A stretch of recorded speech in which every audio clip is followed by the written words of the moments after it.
Oh, we're live. Yeah. What's going on, ladies and gentlemen? Welcome to, it's Monday. It's Monday, right? Monday. Yeah. It's a special episode of the 9x9. If you're aware, the set is a little different. We're side by side. We're here together. And we are here for the 2022 edition of the Volleyball Nations League. We're here in Ottawa, a beautiful TD place, for round number one, group number one, I guess you can call it, going on right here in Ottawa.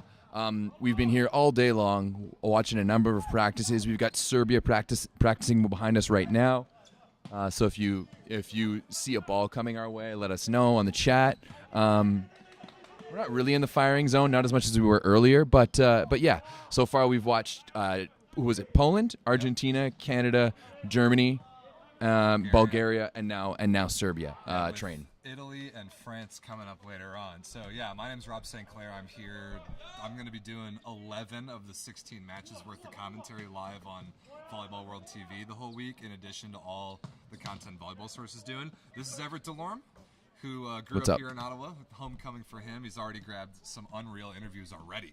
You got what? Nikola Grbic, Nick Hogue, and Ben Josephson today alone. Yeah, the Ben Josephson one was like it went longer than I expected. And even before that, we were talking to him for like half an hour. Yeah, and it could have gone longer. Easily. I love talking to that man. So yeah, it's we're stoked to be here. Other mic is very quiet. Which other mic? One? Yeah, let's see. Mine. You can turn mine up a little bit, please. Yours up a little bit. How about that? A little more? A little bit more? Perfect. Okay. I don't know if you guys saw from the Instagram post, we have almost like a full studio going on here in the mezzanine of TD Place. We've got the football stadium right in front of us, the hockey rinks now turned volleyball court behind us. It's great. This is pretty sweet. This setup is legit. So how many VNLs is this for Ottawa? This is number 3. It was supposed to be 4. The women were scheduled to play here back in 2020. Of course, we all know that didn't happen, but we're back here for year number 3 in Ottawa. I have to say, OSEG, the Ottawa Sport and Entertainment Group, who owns this facility and all of the teams that are associated with it, do such a great job at hosting this event every year. They love hosting the VNL, and I couldn't be happier for it to be back here at TD Place in Ottawa. It's a good central location. It's a great spot, great volleyball community, and they love watching our national team play. And fortunately for them. Yeah, fortunately for them. We've already hearing some great things. Looks like even one night here in Ottawa is going to outsell the entirety of Shreveport-Bossier City. So low bar there. Yeah, so looks like weekend ticket sales are coming up to over 4,000 though already. It's about a 5,000 person stadium with the option for over 10,000 depending if they open up the upper levels as well, which it's looking like they might be thinking about doing. Which is crazy. Yeah, so Canada, we can talk about Canada first because they've been the subject of a lot of focus this week. They had the 2 pre-tournament scrimmages with France on Thursday and Saturday just across the river in Gatineau, Quebec, where the training center is. Yep.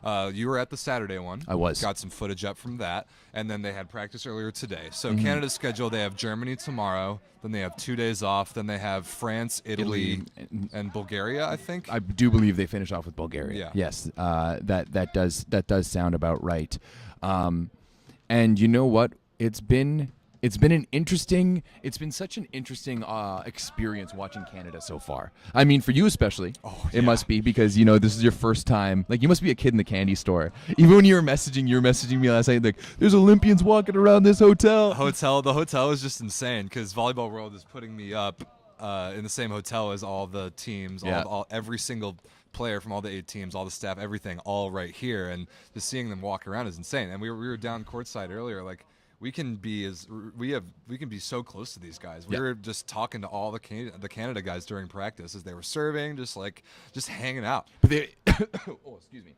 It was so great because they were like giving us insight too. Like we were asking them specific questions about what they were running, what they were trying to work on, and they were giving us the insight right back. I have to say it's a massive change from what we've seen in the past. And I have to preface this by saying there's no better way to do it. There's no good way or bad way. But before, with the old regime underneath head coach Glenn Hogue and the other roster, it was always very serious. You know, they had music going on at the practice, which you would never see under Glenn Hogue's time. I would have never have dreamed to have been like hanging over the boards the way we were while Glenn Hogue was coaching. And like, trust me, Glenn and I have a great relationship and we would talk all the time, but we'd never believed to have that. So it was just such an insightful situation to be able to get into their minds as they were working on what they're going to be, you know, putting into practice later on this week. So we've talked about in the last couple of weeks about Team Canada. The Ben Josephson era has begun. Yes. We've talked about the 25-man roster. Just to go over let's just go over the 14-player roster really quick. Yes. So setters, you got Brett Walsh, Jay Blankenau. Yeah, and then you can also, he's marked down as an outside hitter, or you know, he's actually a setter. But you've also got Matthias Elser there coming in. I mean, he's the youngest of the group by far. I think on court the only way we would see him is as a serving sub. Absolutely. But he was playing mostly outside hitter in practice today. Yeah. He's the Swiss Army knife. Yes. You're the one who gave him that nickname, so I'm going to give you all credit on that one. It's one of the truest utility players I've seen make it to this level. Absolutely. I mean, he is like 21, 22 years old, and he's already got international pace on his serve. Can kind of do everything, maybe except for play middle because he is pretty short. But you talk about the setters, Jay Blankenau,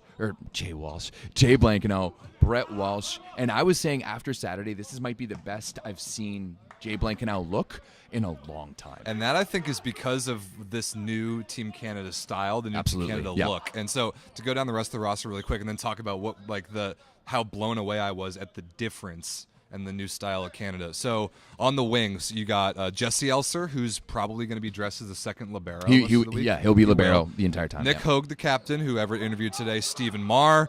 Riley Barnes, whose jersey apparently is going to say Barn Cat, which is hilarious. Cat, let's go. Brody Hofer, who can play both wings. I think he'll be the backup opposite, and then Ryan Sclater will likely be the starting opposite. In the middles, Pearson Ashenko, Lucas Van Berkel, Mark Wilson, and Jackson Howe, with the only true libero is Justin Louis. If you guys don't know the name Jackson Howe yet, you will. Oh you will my soon. God, you will soon. We were talking to Coach Benjo, and he's like, the two things I want this Team Canada to be are a team that people are scared to play. Yeah, difficult to play against. And a team that people wake up in the morning and check Instagram and be like, ooh, what did Team Canada do last night? And he knows that because coming from Trinity Western, they had this huge Instagram presence increase this year. They were posting highlights all the time because of how cool, creative, unique their team play style was. It really grabbed a lot of volleyball fans, casual and experienced alike, on the internet. And this Team Canada team, not only is it 2/3 Trinity Western guys of various eras, but the style.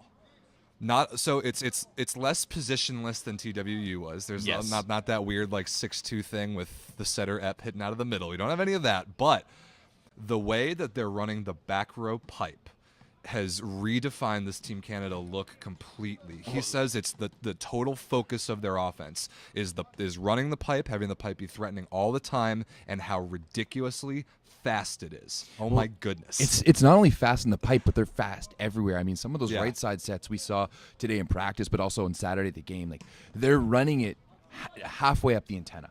Right? They're running pretty much quicks on the right side. They're running it fast to the outside. They're running it fast all over the place. I mean, the direction changes that we're seeing from the middles from Team Canada right now, Lucas Van Berkel, Jackson Howe, I really think that those two are probably going to get the start. I think so too. In the middle, based off of what we've seen so far. So also in the gym, by the way, we saw in practice, what's Sam's last name? Sam Cooper. Sam Cooper. Yeah. Derek Epp is here, and Danny Demyanenko is here. So those three aren't on the roster this week as to suit up and play, but they're here in the gym practicing. And exactly.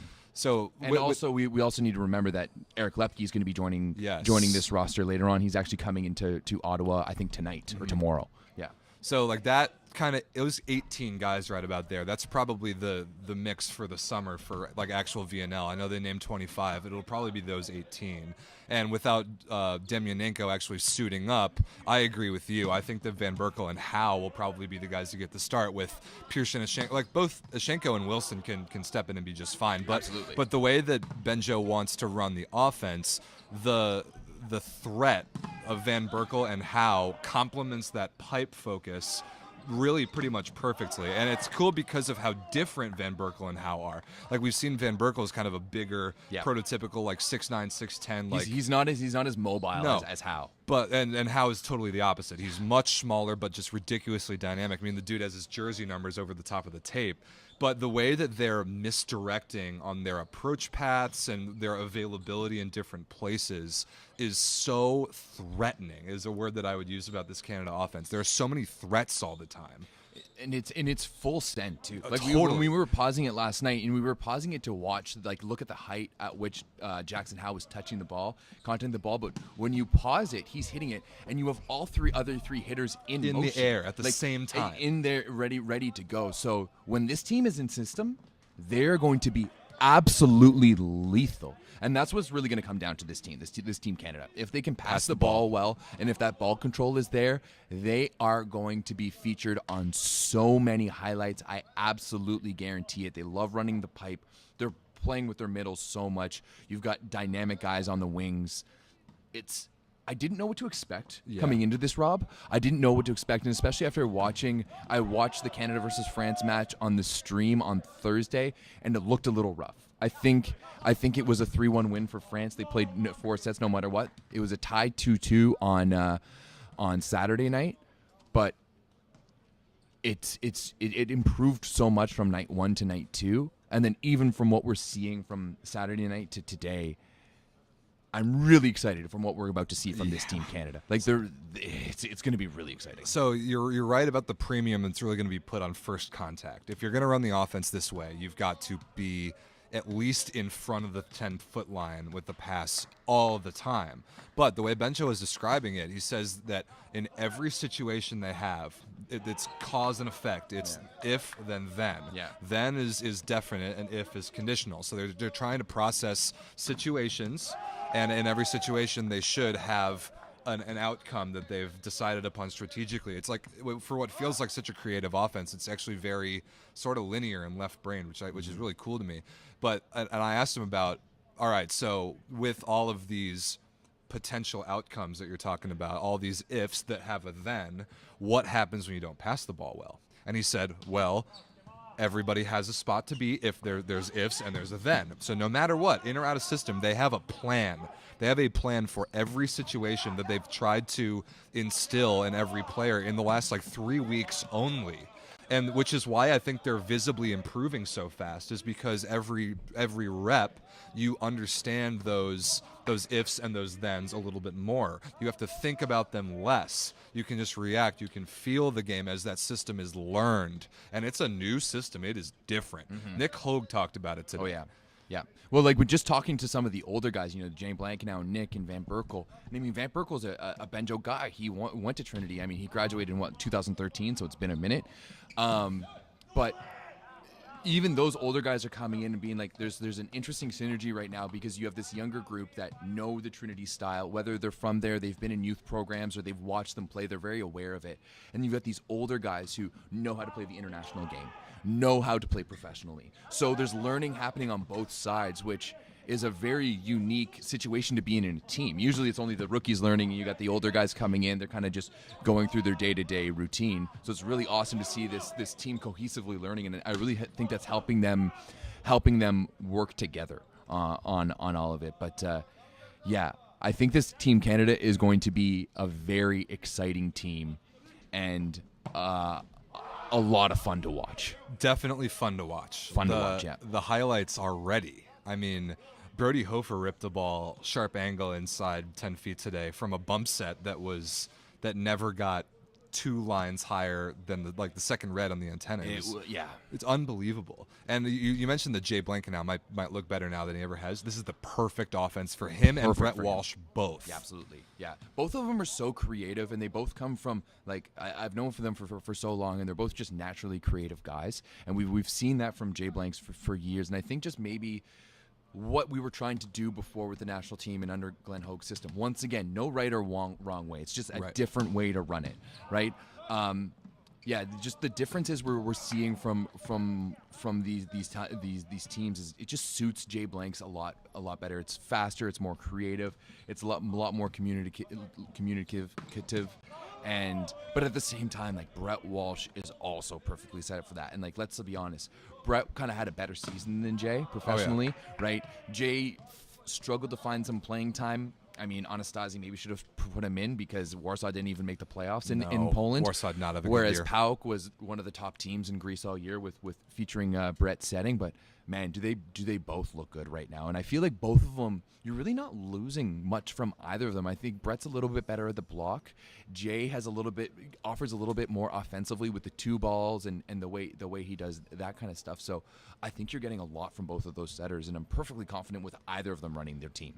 I agree. I think some of these teams that we're seeing this week, and again, this is the first week of VNL. Like we've talked about on the show the last couple of weeks, we're likely to see a lot of B teams, a lot of guys who made deep club season runs getting a little bit of rest. But some teams coming in with B teams like that will kind of, and like the USA women from this past week are a good example. They had this sort of platoon deal where they had like a combination of at least two outsides, an opposite, and a libero that would play together only. And then so like the two outsides, an opposite, and a libero would play together, and then the other group of those four players would play together, and there was no intermixing there. Canada, I think, is the opposite. You really can mix and match those guys, however. I've seen Blankenau setting Sclater more. That's the only link I've kind of seen a little bit more. Other than that, you could play any of the outsides. You could really play any of the middles. And we're obviously going to see a lot of Justin Louis. Oh, we're going to see a lot of Justin Louis. And I mean, he's not the youngest guy on the roster because you do still have Matthias Elser there. But, I mean, Elser is going to be used sparingly, as we said, only in a serving situation, whereas Louis is the only real libero on the roster. The other one is Jesse Elser, who's sitting at like 6'6", right, and still getting used to it. So I think it's, I spoke to Justin Louis after the Saturday game, and for me, who throughout his time in club with the provincial team, with the junior team, even at Stanford, his best asset was always his ability to read the game, to see what's happening, and to be there before it's happening. And after talking to him Saturday night, I'm like, how much reading are you doing? How much reacting are you doing? He's like, dude, I'm barely reacting. I'm barely able to see what's happening. And he still is making some great reads. He's passing pretty decent. He got blown up a few times, both in serve receive and in defense. France elite serving team plus the roster they brought this week. Oh yeah, with we'll talk about them in a little bit, but they are hands down the best, they're the most complete roster out of all the VNL by teams. By far. They're here this week. Yeah, absolutely. Like you've got Engapeth and Patry and Brizard and a whole bunch of other guys out there, right? But yeah, they were going at him. He was making good digs, he was making good passes, and didn't seem really out of place. So I'm really excited to see his progression throughout this week, and then throughout the entirety of the VNL as he grows with this team. Right. Yeah. So check out the interview with Ben Josephson. Will be coming out very soon. Interview with Nick Hogue is already up, if I'm not mistaken. So is the one with Gerbich from this morning. And so is the one with Polish coach Nico Gerbich from this morning. Yeah, a lot going on. So check out all those things, and check out the highlights that Everett posted last night of the Saturday Canada scrimmage versus France. And interestingly enough, I want to talk about France next because we just alluded to them. We've seen them now, or Canada now has seen them twice in these scrimmages. Yeah. And I'm surprised sort of because a lot of the times when you play like a pre-VNL scrimmage, it's a team that you either aren't going to play at all in real tournament, or at least you're not going to play them that week. Sure enough, Canada's playing France on Friday night here in front of what we expect to be a sellout crowd. And like we just said, this French roster, you've got not most of the Olympians, but a lot of them. Chinanyesi is here, Kevin Tilly is here, Irvin Ingapet's here, Antoine Brizard's here, Stéphane Boyer is here, Yacine Louati is here. Jean Patry, I can't believe I missed him. Yeah, so they've got both opposites, they've got a setter, they've got three outside hitters, and they've got a middle. So the only ones they're really missing are Grebenikov, Le Goff. And Le Goff. Yeah. So we're going to see a couple new faces. There is this Pierre Del Rion character, a lefty on the outside. Yeah, he came in on Saturday night, looked pretty good. He's a little bit shorter for the lefty. He's only on the stat sheet for a 194, so that's more or less like, 6'3"? Yeah, about 6'3". He's kind of Julien Linel-like. Yeah, very, very Linel Rassal type, that standard French lefty that we're going to see. So maybe we're going to see him come in a little bit. But couple liberos, I mean, surely, obviously a step down from Jenny Grebenikov, of course, but Benjamin Diaz is the guy who I think is going to start most of the games. Yeah, I think so as well, too. I think it was Mouiel who was on the court on Saturday. Speaking of France, they're starting their practice right behind us. Oh, they are. So Look Serbia's at that. done. France is getting going. Look, Kolakovic is getting interviewed by Serbian media right now. This is insane. There's just so much going on. Sorry, we're a little distracted by Well, yeah, what's going on we're- behind of us. We're literally here. But yeah, so France. The only other position for France I'm curious about is second middle, and they're getting to the point where they need at least one more guy Yeah. to start playing some real national team minutes anyway. So Yeah. who did you see on Saturday? Who was the other guy who played a lot? It was this Quentin Joffrey. Joffrey, as well. And then there's the really big guy as well, Henri Médéric, who's coming in at 212 centimeters. 212. So you see, we'll go down in there a little bit, and he's a big boy. He's a big boy. He's not as mobile, so that's why I don't think we saw him as much. But yeah, I think it's going to be, between Joffrey and Médéric. Or no, sorry, Henri. Henri's his last name. yeah. Yeah. So, but the fact that Brizard and Ingapet are here, I'm really surprised, and Tilly as well. I'm kind Yeah. of surprised those guys are here. Yeah, considering how late of a season Tilly had, with Yeah. Toulouse running all the way to the finals, losing to Danny Demianenko's Montpellier team in the finals. And I mean, the same thing with Engapeth. I mean, I know his season ended a little bit earlier maybe than expected, falling in the semifinals. And Well documented on the show. yeah, well documented on this show. And, we can also talk about, their fall in the CEV Cup. So he maybe should be a little bit sprier. Maybe that's why. But just watching him and just watching France play, they're so effortless in everything they do.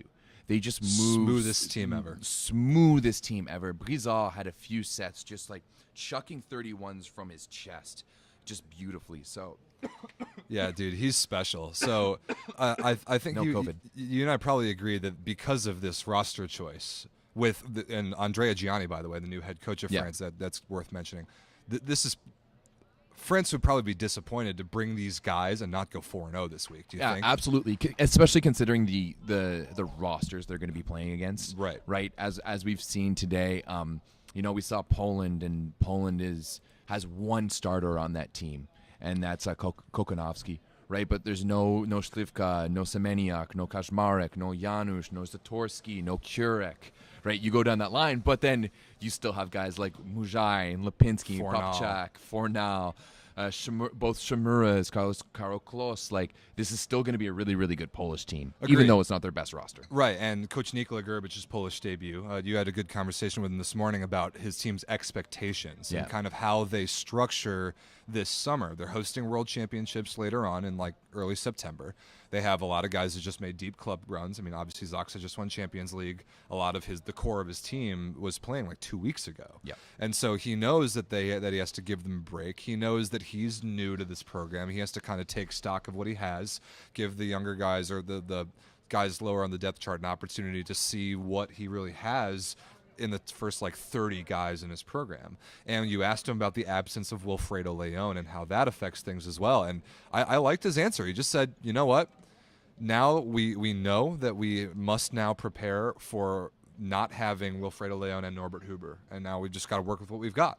And like we've talked about on the show before, if there's one country that can deal with a loss of a key outside hitter and just fill that up, it's Poland. Yeah, it's Poland, maybe Brazil, but Maybe. even then, I don't know if Brazil has the depth that this Poland roster has. No, dude. I Right? mean, They might be the deepest team in volleyball right now. outside hitters just this week: Tomasz Fornal, Bartosz Kwolek, Bartolomiej Lipinski, and who's the last one? Rafael Shimura. Shimura, That's yeah. and that's missing their first maybe 5 guys. I mean, no Slivka, Semeniuk, Bednorz, Leon, Yeah, and I guess that's a top 4. yeah. And you could argue that Fornal it should be 4 or maybe even 3. Mm-hmm. So it's crazy the roster they're rolling in with. And like you said, the only guy who I would think would start at World Championships later this year is Jakub Kokonowski. Yep. That's it. Karol Kwoś is here. The opposites is just Karol Butrin and Maciej Muzaj. That's it. We've praised Jakub Popivchak a bunch, but he's probably not going to start at World Championships. So Maybe. Nah. I could see that starting to make that transition. You got to play a lot of matches in World Championships. Okay. And Zatorski's getting a little old. yeah, and You then know? Jan Firle and who's the other setter? Łukasz Kozub, who I don't even know who he is. No, we saw him for the first time. Firle today, yeah. was Olsztyn this year, and Yeah. he had a pretty good year. But this is an undermanned Polish team for sure, but I would never ever sleep on them. I think we know better than that to do that against that program. Yeah, absolutely. And I mean, based off of what they're bringing here, they're clearly, as Gerbich said in the interview today, they're trying to figure out who is going to fill out that roster, right? Because let's be honest, with Poland, you know who's probably going to be starting. You know who those top guys are. We just talked about them. But who's going to be filling out that roster when it comes time for the World Championships at home in the fall? So I think that's really one of the big looks here for Gerbich. And I mean, as he said himself, you'd always love to have Leon. It's, if you have the opportunity to have him, then let's go with him. But if not, then they've got the roster to go forward with. Yeah, I agree, and it's always gonna be interesting to see the balance that these coaches work with this VNL in the way that the world ranking points work now. Mm-hmm. Like we talked about on last week's show, you can't sandbag VNL and rest your guys anymore the way you used to be able to because of the fact that you lose world ranking points for every match you lose. Correct. So that balance, and then the balance of trying to make the top 8 so that you can then bring the starters and try and win the tournament, it's going to be very interesting this year. And I think Gerbich knows that. Mm-hmm. I mean, obviously, he's a genius and has a plan for that. I think that's the vibe I got from him when you were talking to him this morning. Yeah, I mean, I'd expect him to have a plan, right? He's Nikola Gerbich. Of course. He's done a lot in his short time as a coach. So I'd expect him to continue doing so.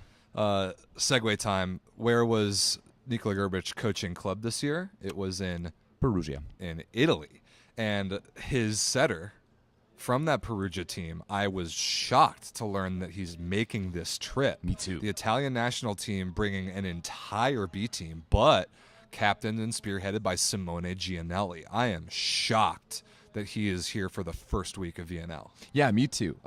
Especially with the long season that he had with Perugia, going all the way to the Scudetto finals. I know they weren't in Champions League, so he's had a little bit of time off. But yeah, Gianelli just jumping right back into it. You say it's a B team.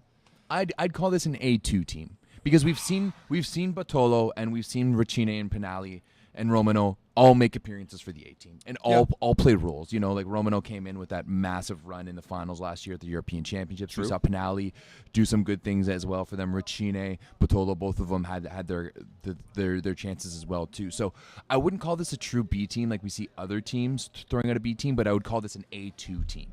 I think it is a true B team, well, other than Gianelli. And then Gianluca Galassi is here. He was an Olympic starter in the middle for them. But past that, especially on the wings, I mean, you've got Giulio Pinali and Yuri Romano who are kind of battling one another for... But other than that, who do they have on? I guess Zaitsev. I mean, Zaitsev, okay, but never mind. I mean, they have those two, and then they have Tommaso Stefani, who's just a little bit younger than the two of them. Yeah. But I mean, after European Championships last year and after this club season, I don't know how much faith you can really have in Giulio Pinali to be your guy going forward. I don't think I would go for Romano. I would too. I would too. I'm a big fan of Romano and the way he plays. And so Italy had a bunch of pre-VNL scrimmages back in Europe before they flew over here. A few against Bulgaria, and Romano got most of the time in those. So you've got Romano and Pinali, like we said, Gianelli and Marco Falaschi from Toronto is the backup setter. The outside hitter position is what I'm a little worried about. Davide Gardini is here. I don't know if he really belongs in the national team yet. Ricine and Botolo are both really good experienced players, but they're both little. And then Fabrizio Gironi is the last one, and he was like a fourth guy on Toronto this year as well. I think I have a little bit more faith in Davide Gardini than you do. I mean, he was on this roster last year for VNL, and he was around them, so I do think he has that experience and has been there. We're just going to see if his play in the NCAA with BYU has been able to transition into playing at the pro level. And he did not have a good year at BYU this past year once Gabi Garcia left. So Mattia Botolo recently signed to Lube Civitanova, by the way. So Really? I didn't know that. Him and Chinanese both. So if they play each other, it's going to be fun Lube to watch. is retooling, going for another Scudetto. Yeah, they are. So, Botolo, I think, is going to be – it's got to be Botolo and Ricine on the outsides in matches that they really want to win. You just give up a lot of size there. Yeah. And then the only other thing is one more middle, because I think Galassi is a very, very good, world-class caliber middle. Probably not top 10 in the world, but good enough to start for Italy. Past that, let's see. Mosca or Vitelli? Lorenzo Cortesia, Vitelli, or Leandro Mosca. I'd go with Mosca because of the size. Yeah, I agree. He's the biggest at 2 meters and 8, the biggest on the roster. Italy doesn't really produce giant dudes all that much. No. They could kind of use one. It would be nice to have like a 210 Italian or 215 Italian, but it doesn't really That's happen. not named Alessandro Micheletto. Yeah, exactly. Who's not on the outside? Yeah, so who are we missing here? Micheletto, Lavia, Zaitsev, obviously. Some of the older middles, like, I don't know, Matteo Piano, for example. Oh, yeah. Or, I mean, best blocker. who else in started Superliga. for them at the Olympics last year? Who's their third middle at the Olympics last year? Oh, I can't believe I don't remember this. Anyways, Spertoli's not here. Fabio Balasso's not here. And Colaci probably done with the national team. So their liberos this week, Piccinelli and Scanferla from Piacenza, who are both pretty good. Absolutely. Big fan of Scanferla. Yeah, Scanferla's really good. He just re-signed with Piacenza. He'll be there for a while longer. That Piacenza team's going to be nasty next year. They are. Yeah. So this Italy team, I think Italy versus Canada is going to be an awesome match. I think so, too. Saturday night is going to be a fantastic match. Talking to we're going to be Anzani is the middle we forgot. Anzani. Thanks, Okay, Mikey. well, yeah, of course. That Oops. Who forgets about Anzani? It's going to be interesting to see. I know, speaking to Ben Josephson earlier, they do have those 3 games in a row: Friday, Saturday, Sunday, and he was like, I can't play my guys all 3 nights. So it's going to be interesting to see what night he chooses to take a night off. Is it going to be France? Is it going to be against Italy? Is it going to be against Bulgaria? So that one's going to be a little bit interesting. But yeah, I do think that Italy versus Canada, in front of what's probably going to be a sold-out crowd here at TD Place, is going to be fire. It's going to be electric.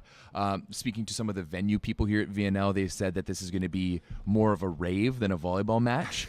Apparently, $100,000 were spent on lighting for this event. Yes, that's what I heard. Yeah, it's going to be interesting for sure. I think it's gonna be a fun time. Yeah, the in-arena aspect of this I'm really excited about, because I'm commentating a lot of the games, but not all of them. And for like tomorrow night, for example, Canada versus Germany, I'm not doing that one. That'll be Claire Hanna. So I'll be courtside just hanging out with you. And yeah, we can drink beers while she's on the commentary. Yes. Yeah.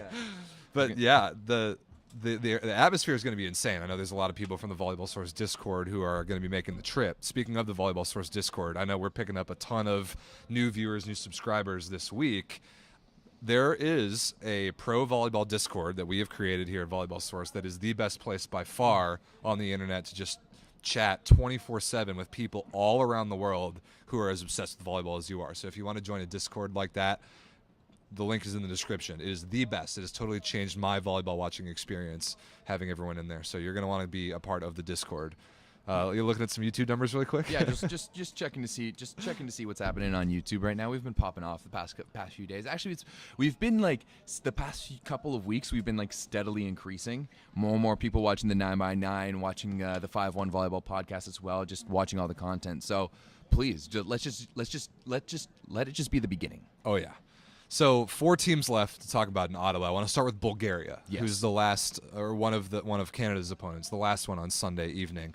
So I've got their first match tomorrow versus Serbia, who just finished warming up behind us. And I mean, Bulgaria is a weird team because they're usually in VNL. They're usually like very bottom of the pack in VNL. They were so close to getting that Olympic berth in 2020. They blew it that match against Brazil in Olympic qualifiers. Svetan Sokolov is still playing, but he's not on this VNL roster. No. How are they going to stay in VNL is really my question for Bulgaria. Can they get enough younger guys in and develop them to not get relegated out of VNL? Yeah. And honestly, looking at this roster, I kind of like it. Yeah. I like it better than Serbia's roster for sure. Yeah, I think it's a good mix of young guys and old guys coming in. I mean, you got some guys like, Gotsev and Seganov and Atanasov who have been there before. You've got Rado Parapunov, who had a pretty good VNL last year, right, and came off his first pro season in Serbia. So it's going to be interesting to see how the former Hawaii Bow, does in this one.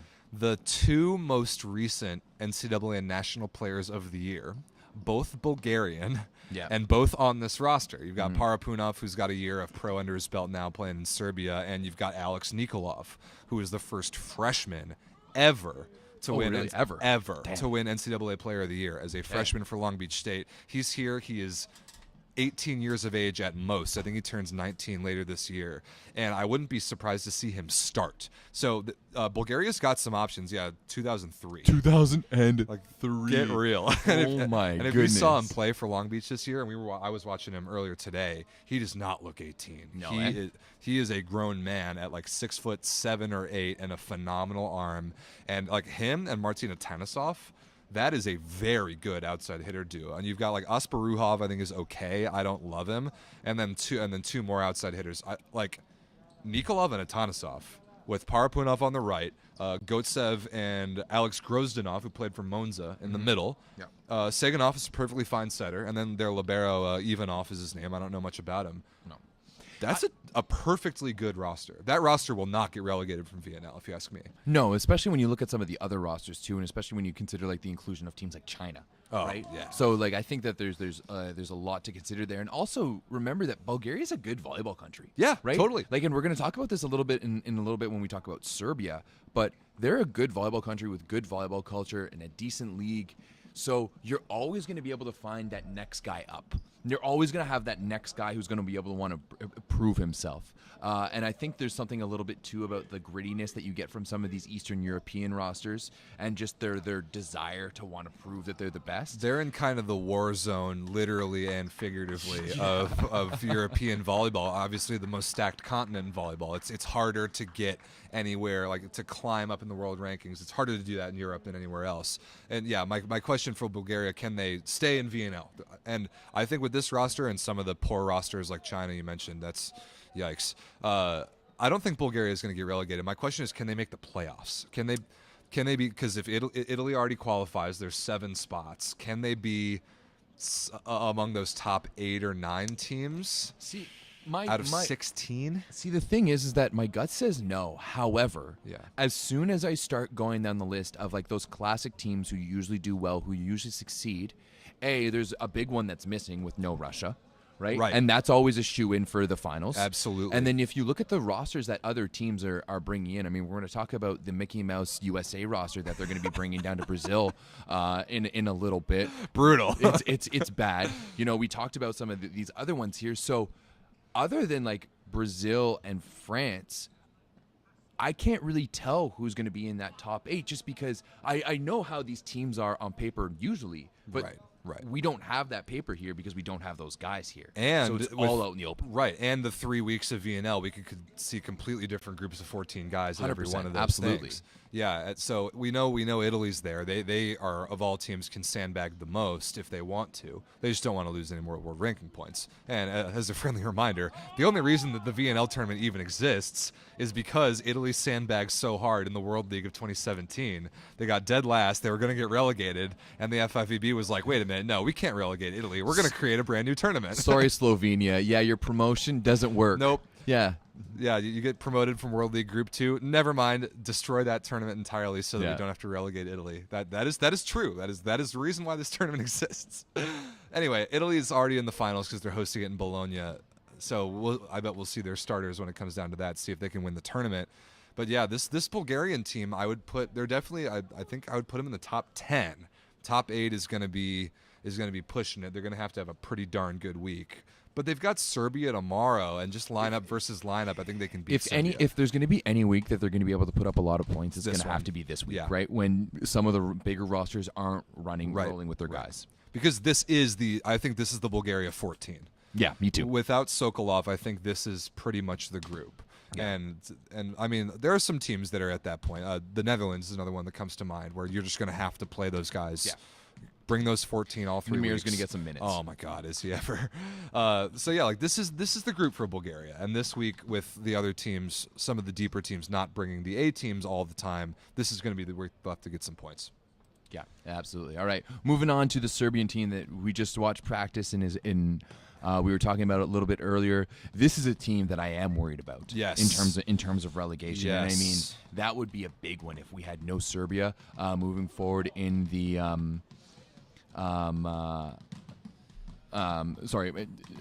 no Serbia in the Nations League, because obviously they're one of the best traditional teams in the world. They've always done so well, but like this roster really missing out on some of their big names. The only couple names I recognize here is Jovovic and Pekovic. Other than that, all new guys to me. That is it. So yeah, Nikola Jovovic is setting, Dusan Petkovic at opposite. Nikola Pekovic is a libero who I've at least seen play for them before, but they've never been very good at libero. No. So no Atanasijevic. He just got married, and he'll take all the time he needs. Podrashin and Lisinac are on the 25-man roster, but they're not here. And then Kovacevic and Luburic are not even on the 25-man roster. So you're not going to see them at all during VNL.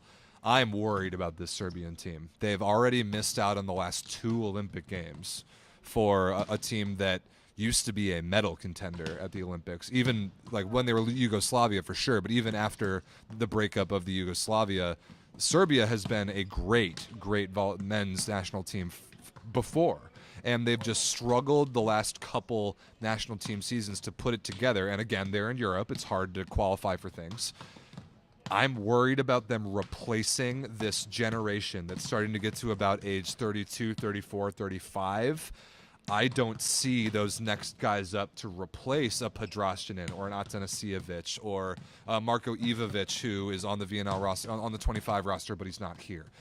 I don't see that pipeline for Serbia, a traditional volleyball country. I just don't see it. But maybe this is where it starts, right? Because we've talked about, because like they are a traditional volleyball country and they do have a lot of depth and they do have a lot of quality. They have a pretty good league in their home country as well too. They've got guys playing kind of all over the world as well. So maybe this is that time where we're starting to see, and Serbian volleyball has been so dominated by the players that you just mentioned for so long that there's never really been that chance to grow. So let's cut some of the grass and see what else can grow.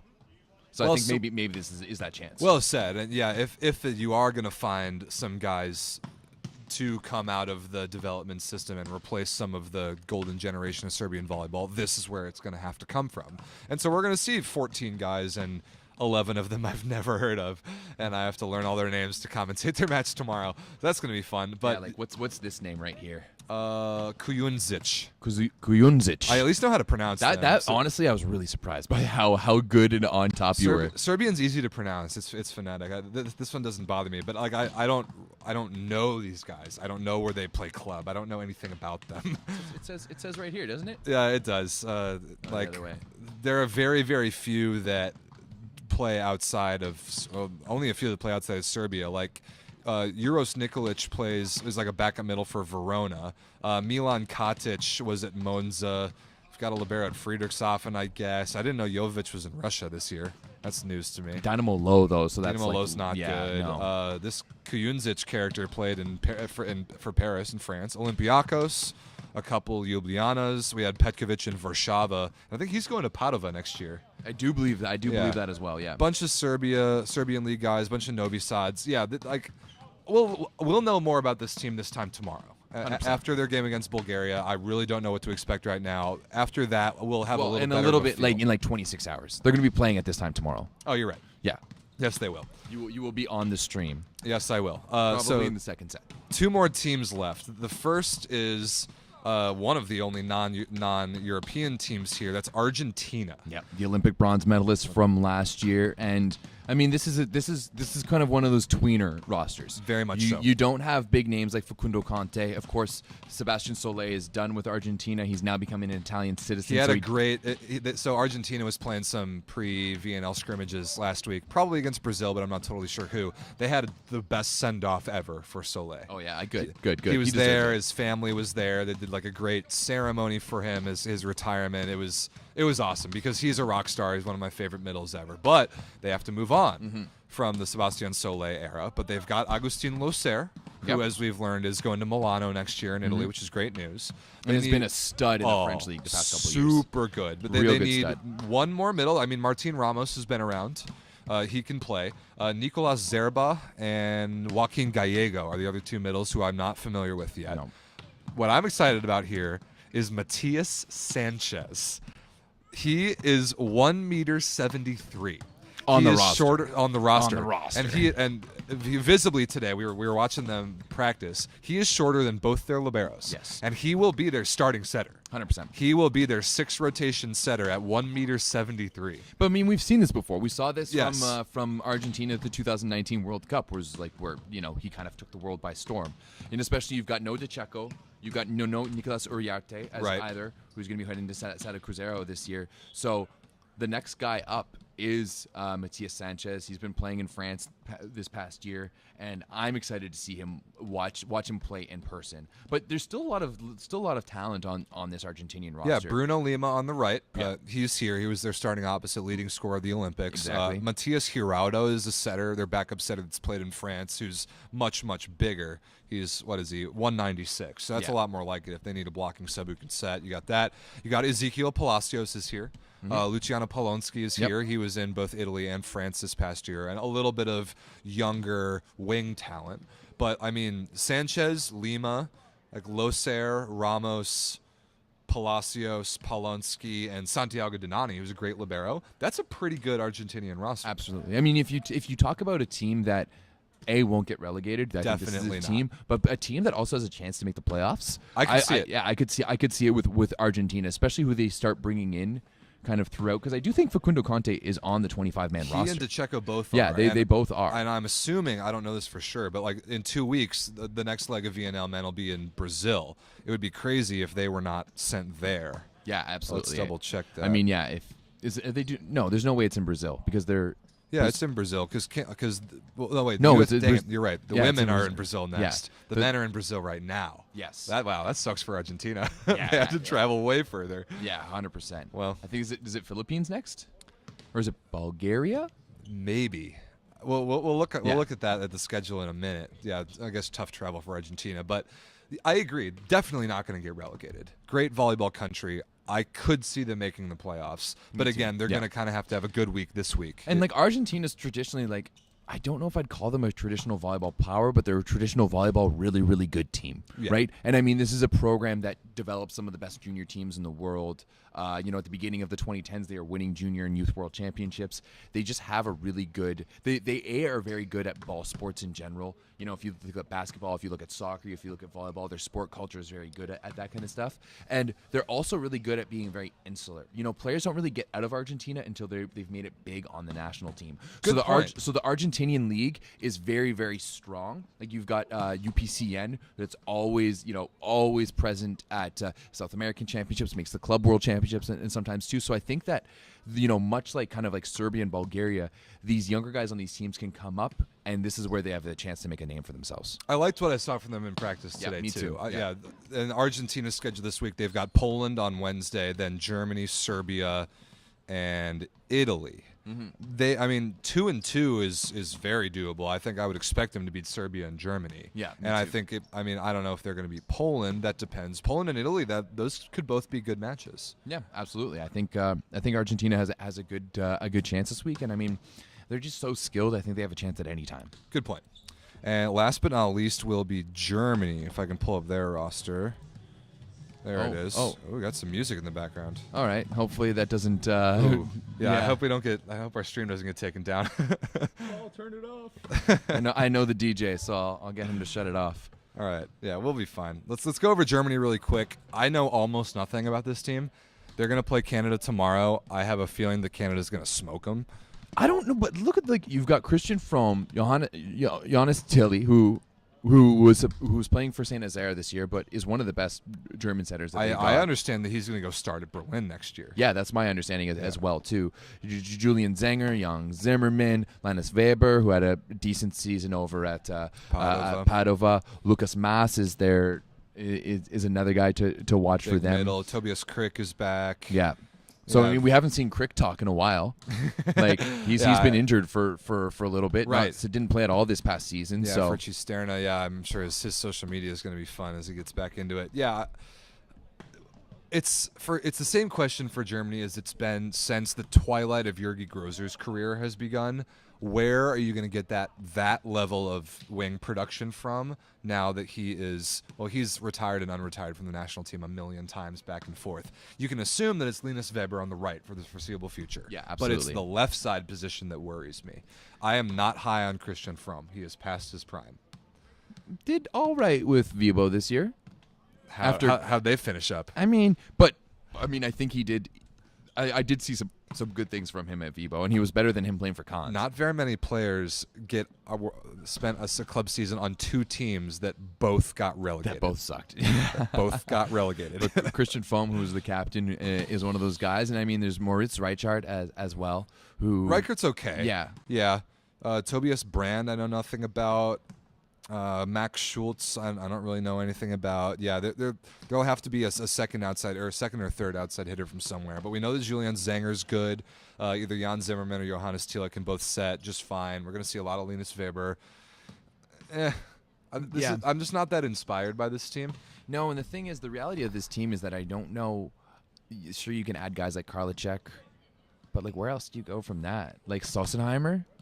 Karliczek, like that's really the only two guys that you can go to. Ruben Schott, who I know Dan loves. Yeah, Ruben Schott. You got, there's always like guys like Marcus Boehme or Anton Brem, who I know got injured earlier this year at Berlin. So there is some talent in the pipeline there. Brem is going to be good when he gets healthy again. I don't know if we're going to see him this summer. Germany, good goal, don't get relegated, and I don't think they will. I think they could push for a playoff spot. I don't. I don't see them getting to the top 8, but I see them more like a 12 or a 13, but I don't think they're going to get relegated. Okay, interesting. All right, fair enough. And they kick things off against Canada tomorrow. I mean, you know where my allegiances lie on that one, so we don't really need to jump into it all that much. So a couple matches to highlight this week. I mean, we'll get to them as we're going to be doing a bunch of shows like this pretty much every day. Literally, we're going to be live every day. Pretty much every day. If you're not subscribed, just do yourself a favor and subscribe now. Toggle the bell. You get the notifications. Yeah, we're not going to do the cringy YouTuber thing most of the time, but this week, actually 100%. ringing the bell to get the email notifications about when we go live is actually probably the best way to follow along this week. So you should do that. Canada-Germany tomorrow is just going to be a huge tone setter for the new Team Canada era. Absolutely.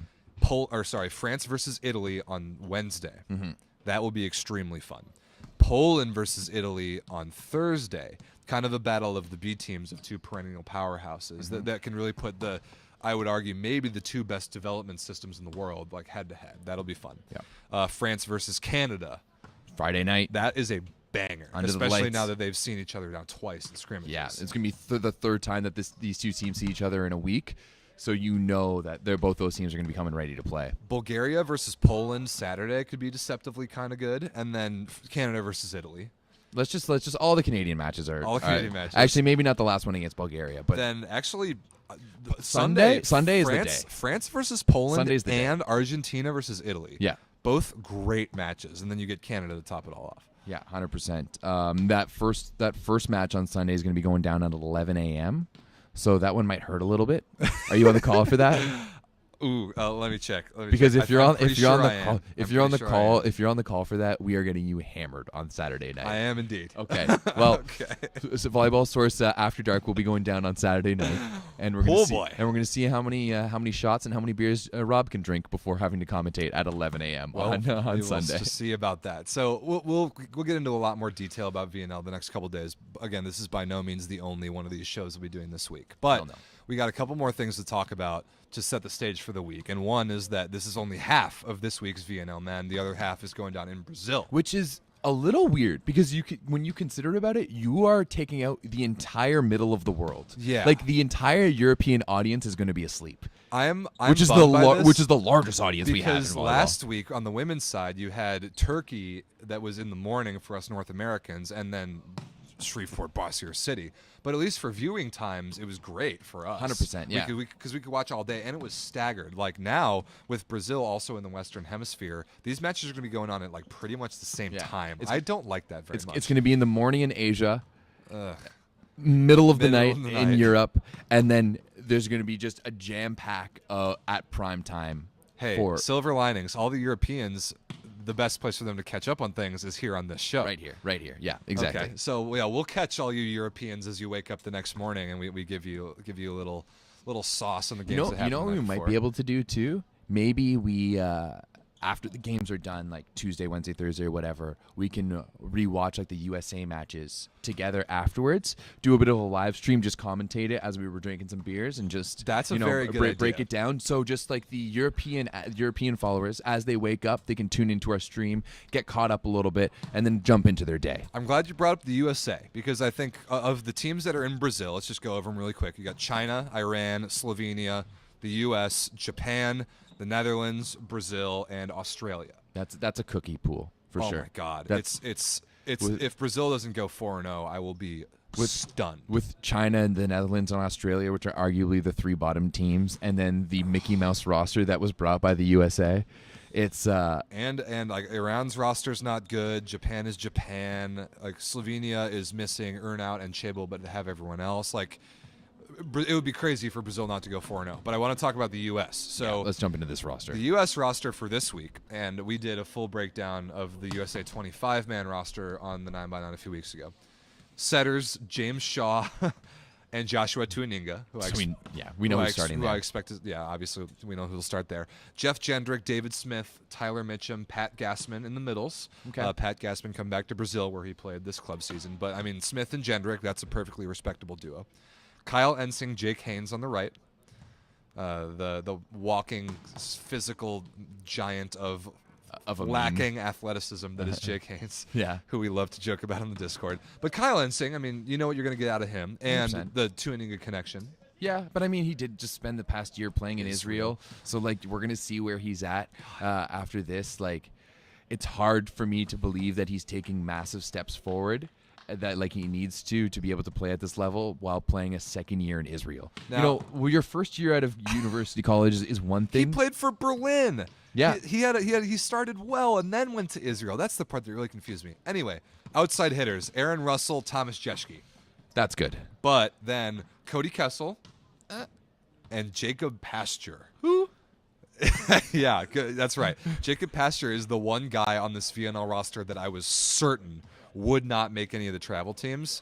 And here he is, for some reason, like while still in college at Ohio State, and by far the most raw prospect of any of the outside hitters, like Will Rotman, Brett Wildman, Spencer Olivier, all more polished than Jacob Pasture right now. Like, not to mention, you've got guys like Jordan Ewert out there. Who that we were talking to his Lundberg coach. Yeah, we were talking to Stefan Hubner today. Yeah. And, he said, he's got to get a little bit better in terms of like spin serve, service, which is obviously a big thing at the international level. But he was talking about his level of volleyball IQ and how he's really been the center point of that offense at Lundberg for now for 2 years. Why is he not getting a sniff at the national team? Why is he not even? Especially when you're bringing like Mickey Mouse guys like Jacob Pasteur out here. I'm using Ronnie's Mickey Mouse. Yeah. Jacob Pasteur is a thanks for participating tier outside hitter right now. I think he's a crazy, crazy athlete. He might be good if we can polish him like next quad. But I do not understand why he made this trip. Then liberos, Mason Briggs, Kyle D'Agostino. So, Everett, I am a massive USA homer. You are. You are a massive Canadian homer. I am. We are we behave and speak about our teams very similarly. I can't fake optimism about this particular USA roster. Even with a bad pool in Brazil, I would be thrilled with 2-2. They're going to lose to Slovenia tomorrow. They might lose to Namir Abdelaziz and the Netherlands on Thursday. They might lose to Japan on Saturday, and then they're definitely going to lose to Brazil on Sunday. Like, for sure. I think that's Saturday. Sunday's the 12th. You're right. I got the days mixed up. But yeah. The opponents were correct. Slovenia, Netherlands, Japan, and Brazil. Like, they could go 0-4. Yeah, now they could go. I mean, that being said, you still have Aaron Russell out there. Yes, you still have Thomas Jaschke, yes, and I think this is a massive opportunity for Aaron Russell to come out, and to reinsert himself not only in the USA lineup but in the ethos of men's volleyball. Yes, because he's been so just gone for so long, and he kind of got the shorthand of the stick this year at Piacenza. Yeah, Bernardi's a stooge. Bernardi's a stooge. That's one of the rules of the Volleyball Source Discord. Look it up. We did see what was like a 31, 33-point performance in game 2 there of the quarterfinals. So we know he still has it. Oh, yeah. So maybe this is this opportunity for him to step up and to be that guy once again for Team USA. That starting lineup of Tuaninga, Ensing, Smith, Jendrick, Russell, Jeschke, and then probably D'Agostino, that starting lineup is not bad. It's not going to beat Slovenia. It's not going to beat Brazil. And it might lose to Namir on a great day, and it could lose to Japan if they can't pass the ball.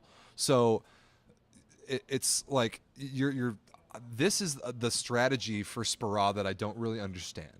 Now that the format is the way it is, I was saying at the end of our big preview on the USA roster that we did a couple weeks ago that I think that Spera, who usually likes to sandbag VNL, I think that his hand will be forced by the new format to play more of his starters.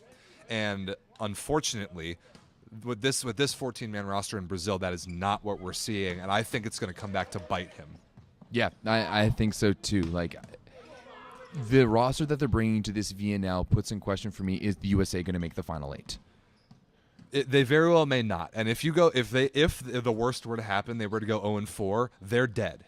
You think so? Do you Yes. think you don't think there's any coming back from an 0-4 start? I mean, you only play 12 matches. Yeah, 0-4 is a death blow. That's true. If you start 0-4, you have to run the table Basically for the rest of it. 8-0. You have to go 8-0 to have a chance, to make those rosters, because you're going to have to be at least over 600 to be able to make the playoffs.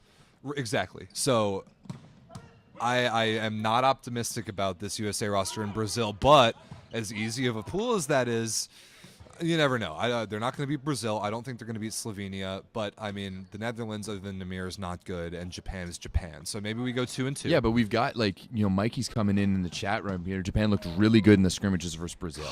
God, they have their go roster. 0-4. Like, they have Nishida. Japan just have their full roster. Yes. They Yes. have all of their guys, right? They have Ishikawa. They have Takahashi, they have Nishida, and no matter what I say about them during the professional season, I do think they're all quality players, and I do think that they're going to be able, I think that Japan as a national team is greater than the sum of its parts. 100%, absolutely. Which I mean says a lot about the system and the way the players fit into it. We don't have to go over it. Question in the chat: Slovenia could beat Brazil? No. Yes. I don't think so. I do. Not without Chebul and Erno. Okay, yeah. They're really missing that one outside hitter. Yeah. And, I mean, Kovacic is an awesome libero, but you're going to play Mozic every game. If you're going to bring Mozic and not Chebul or Erno, you're going to play Mozic every game. The strength of Rok Mozic's game is not serve reception. No. And you need another outside hitter to at least have a chance to run an offense. I mean, you've got Ropret, you've got Stern, you've got Kozamarinik, and you've got what's the other middle's name? Dang it, I'm forgetting. Pajenk. Oh, yeah, Pajenk. Yeah. So that's most of Slovenia, but it's the outside hitter position that I'm worried about them. Brazil is going to serve them off the court. Yeah, I do think that at face, if you had the traditional Slovenian roster there, if you had their guys, then they can go after Brazil. I agree. At any point. I think Slovenia deserves that respect that they can go toe to toe with any of the best teams in the world. But you're very right. Without Chabul, without Ernaut, although I don't know I don't know how much we're gonna see from Ernaut anymore. I think he's you play him because he's a phenomenal ball controller, and you just don't set him that much anymore. Yeah, you throw him in the rock out there, and you just dish like 50, 60 sets of game to Rok Mozart and just let him swing away. I would be all about that. Yeah, 100%. I think that would be a win for the whole world. But yeah, I think Slovenia will bring those guys back into the mix once they're back in Europe. But yeah, this week in Brazil, I expect them to beat the U.S., but I don't see them beating Brazil. So no. I think Brazil 4-0 is extremely likely. Then it'll be, I think, Slovenia maybe 3-1. After that, it'll be a battle of a lot of mediocre teams. And yeah. I don't know. I feel like overall for this VNL, there's only a couple of teams that I know are going to be there, in terms of like obviously Italy, but then Brazil and France. But then past that, it's really a toss-up. It's really a toss-up, especially with the rosters that we're seeing in this week, round one. I don't know who's going to finish where. I really don't. I don't either. I mean, you would have to think that Poland will figure it out to make the playoffs. 100%, yeah. I think that... Especially too, with Gerbich telling us that all of those guys are coming back for week 2, then Poland's going to be in that mix. Poland's going to be in the top 8. It would be crazy if they weren't. I think Slovenia will too. Yeah. Then... only a couple spots left after that point, and you really don't know who it's going to be. I think Canada has a great chance. I think Canada has a better chance than the U.S. does right now. Right in this moment, yes. Right in this moment. We'll see once Tournament hasn't even started yeah, yet. we'll see what happens when Christensen and stuff comes back. So, yeah. So last thing really to do today, I think so that we can focus on the men here in Ottawa really the rest of this week, I think we should do a little women's recap now. Real quick, let's go back there just to the chat here because Okay, there was some questions popping up. First, Lepke. We talked about him, didn't we? I don't know if we talked about him here. Basically, Lepke just had his had a baby. Just had a baby. He's a new father. He was supposed to be flying in last night to Ottawa, but he's going to be coming in. Or no, he's supposed to be flying in tonight, and he's going to be coming in tomorrow instead. Yeah, his flight got canceled. His flight got canceled, so he's going to be around. He's just not playing for this one weekend, but I'm sure he'll be on the roster moving forward for Team Canada. Yeah, he's got his speed back up. It's been a little while since he's played because of the birth of his son, but they'll get him back in the mix. He'll be in Ottawa this week. You just won't see him soon. Yeah. But he's obviously, like we were talking to Benjo, of all guys that you can plug in and play in Benjo's system, it's Eric Lepke. He's literally built for it. So Absolutely. You'll see Or him. the system is built for Eric Lepke. You could make that argument as well. You'll see Lepke. You just won't see him this week on the court. Maybe we can grab an interview with him while he's here. Oh, we definitely will. I mean, the first time I interviewed Lepke was like 2014. He was a 17-year-old who had just won the MVP of the 18U National Championship. So Lepke and I go way back. And Love that. We'll watch some games with him for sure. Been on the Volleyball Source podcast in the last year, if I remember correctly. He has absolutely. So yeah. So before we wrap up the show for the day, and so we can go and really enjoy some of this French warm-up practice, because I see Irvin Ingapet and Kevin Tilley and Brizard, and I want to get a look at those guys while we can. Let's talk about women's. Yes. Because Yes. it was a big week with VNL women kicking off this past week. A couple, we're not going to go through every match. We're not going to go through every team. A couple pleasant surprises for you and a couple disappointments for you. Yeah, so Team Canada went 2-2. Not bad. Not bad. You know what? And considering last year we only got 3 wins, so we're like 66% of the way there only after 1 week, so that's fantastic. But if you look at the way that Team Canada came out against Poland, just really being really good in the first set and then just disappearing after that. They got served off the court. They did get served off the court, and then the way they played also disappointingly against the U.S. They showed better last year against the top USA team than this year against what it was very much a B team, right? So I think there's some good and the bad there for Team Canada.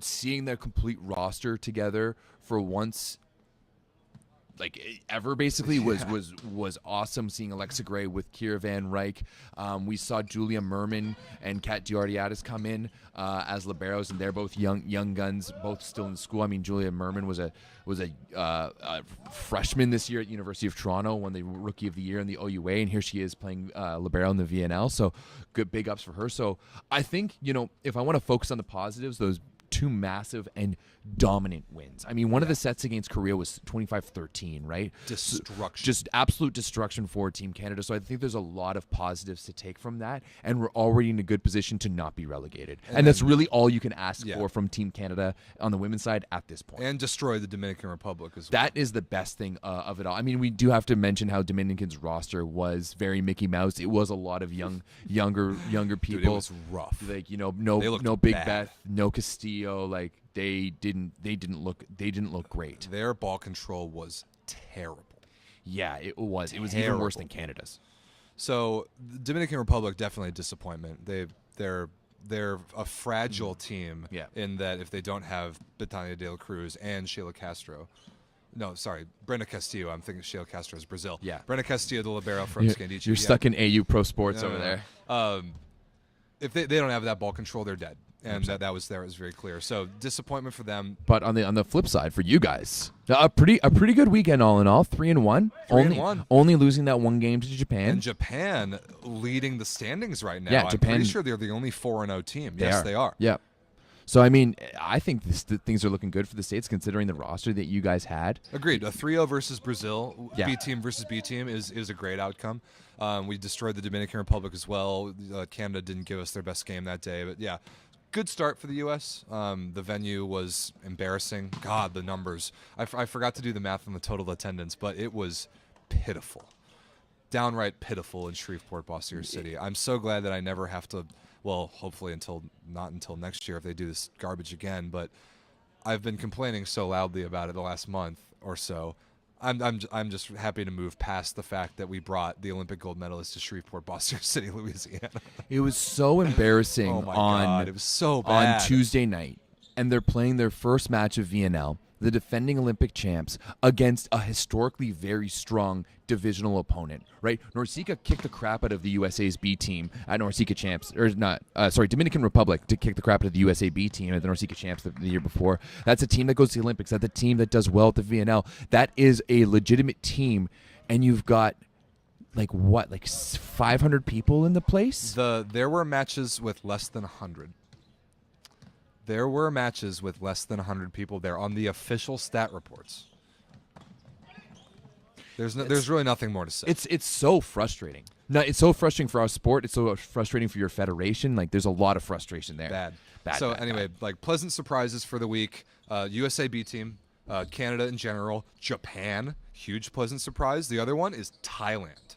I could not believe how good Thailand looked. Big they wins. Destroyed Bulgaria.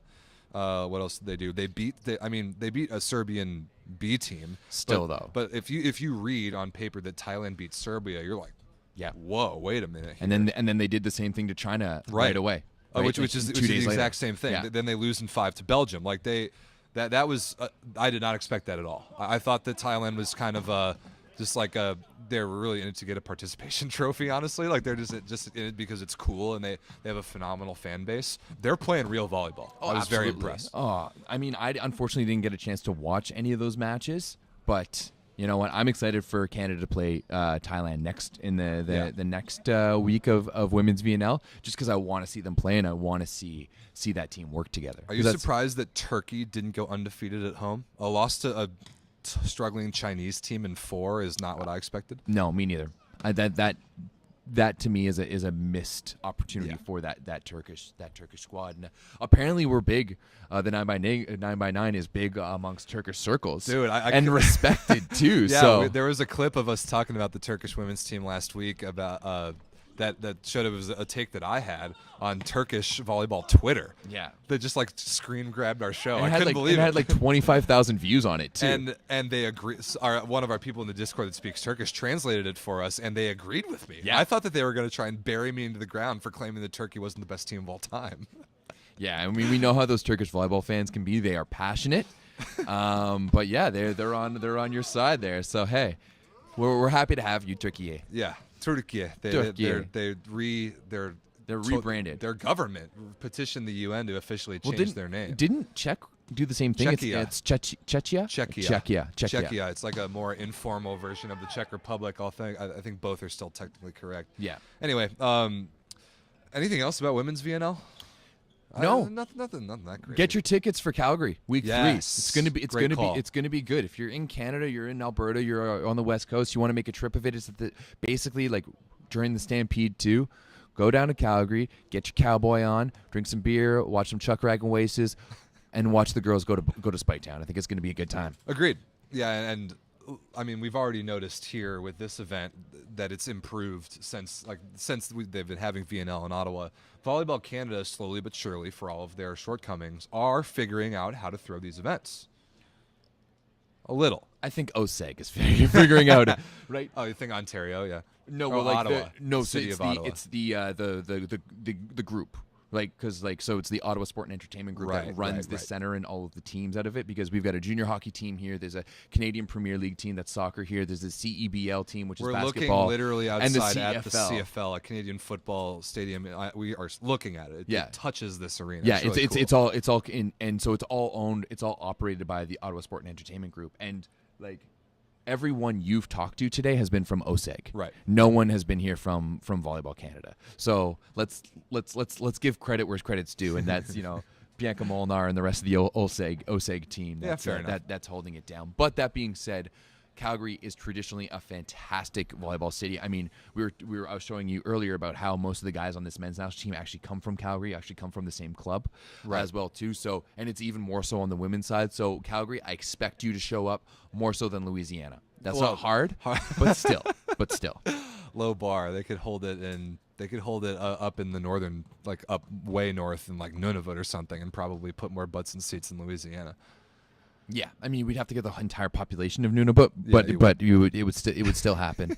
And I mean, hey, like TJ Sanders, if you listen to my podcast from last year, he's been going up to the north and up to the Arctic and doing some volleyball stuff out there, up in northern Quebec. So I hear TJ Gord, maybe Graham are going to be making some. Glenn Hogue going to be making some appearances this week. Blair's going to be in town. Like apparently, all the old crew is going to be coming out. So that means Sunday night's going to be a good time. Everett, is that a red pepper on your shirt? Well, it is a red pepper on my shirt. As a matter of fact, is the store still open? The store is still open. If you want some merch with this brilliant logo that is a spicy hot pepper inside of a volleyball, and then on the back, you've got the 9x9, which is the greatest volleyball podcast on the internet. If you want merch of this very nature, like this shirt here, you can go to thatvolleyball.store.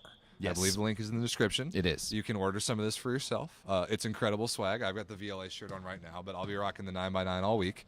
You can get yourself some of this very stuff here with the spicy volleyball emoji on it. Curly Fox was asking about the red pepper-ish looking on my arm. And so actually it's a red canoe. Yeah. So if you guys want me to tell you that, maybe I'll tell you the story about that sometime. But yeah, I have a red canoe tattooed on my arm. I think it's a spicy hot red pepper. Yeah, it's a red canoe. I'm showing my Canadiana with that one. Love it. Yeah. Some other people have the maple leaf. I got a canoe. Well, people, this is only the beginning. We've got Just the beginning. We've got a lot more coming out this week. We're going to be doing a lot more live streams. They may or may not be from the gym, as starting tomorrow there get to be a lot more restrictions about what we can and can't stream. But we're going to be doing a bunch of shows. We're going to be recording some videos live.